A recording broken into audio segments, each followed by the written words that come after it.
Good evening, grade eights. I hope you had a great day and are enjoying your short week this week. I decided that I would post my next video on dividing fractions. We've been working this week on solving some real life, large scale dividing problems using fractions. And we've come up with some different or various strategies to actually solve some fractions when we're dividing.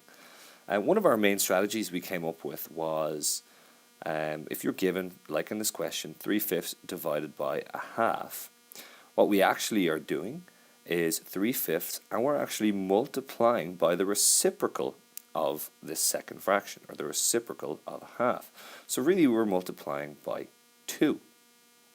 But the question was posed in class, well, why do we even do this? So let's run through our example and then I'll give you a quick explanation of why we might actually flip the second fraction, use the reciprocal, and then multiply it. So let's have a look at our first question here. We're asked divide the following: 3/5 divided by a half. So using our strategy, we would say 3/5.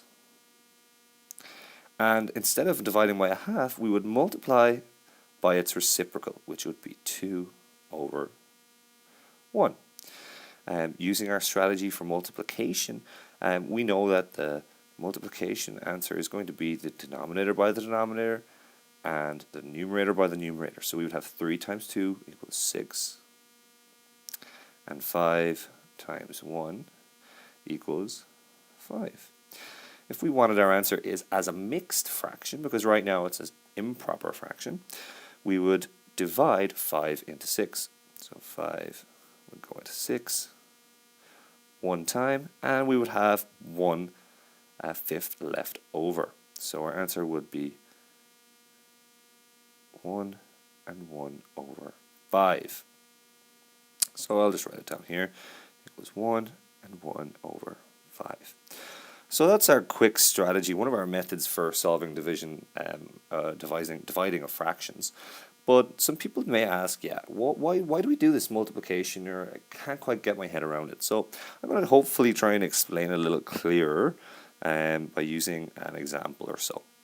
So say if we had 4 objects. 1, 2, 3, 4. So we have these 4 objects, and we want to split them into 2 groups. So let's divide them into 2. So let's do that. Let's divide them into 2 groups. We got 1 group, and we've got 2 groups. So we can see how many groups have we got. Pretty straightforward. 1 group here and another group here. So we would have 2 groups. So let's take our same 4 balls,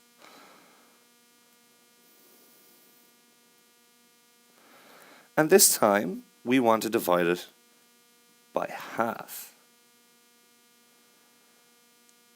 So this time we're not splitting them into groups of 2, we're splitting them into groups of a half. So that would look like so.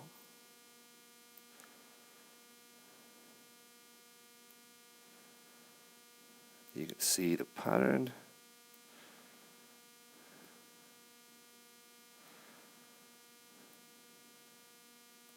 Okay, and we now count up how many groups we have, and we can see we have 1, 2, 3, 4, 5, 6, 7, 8 groups. So 4 divided by a half equals 8 groups. So we can see, let's have a look at each of the objects. We have 4 objects. And to see how many groups we have, we look at how many groups each object are split into. So each object has 2 groups. So we would simply say, well, how many groups do we have? 4 times 2. And that gives us 8. So you can see, hopefully, how these two equations here correlate to each other. 4 divided by a half equals 8, and 4 multiplied by 2 equals 8. So when we're dividing, we use this strategy up here. Oh, there we go. Up here, where we use reciprocal, and multiply.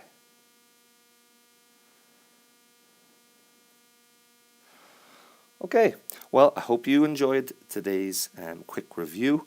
I hope it gives you a little bit of a better understanding of why we actually multiply by the reciprocal when we're given a division question in fractions. Have a great evening, grade 8s, and I'll see you tomorrow.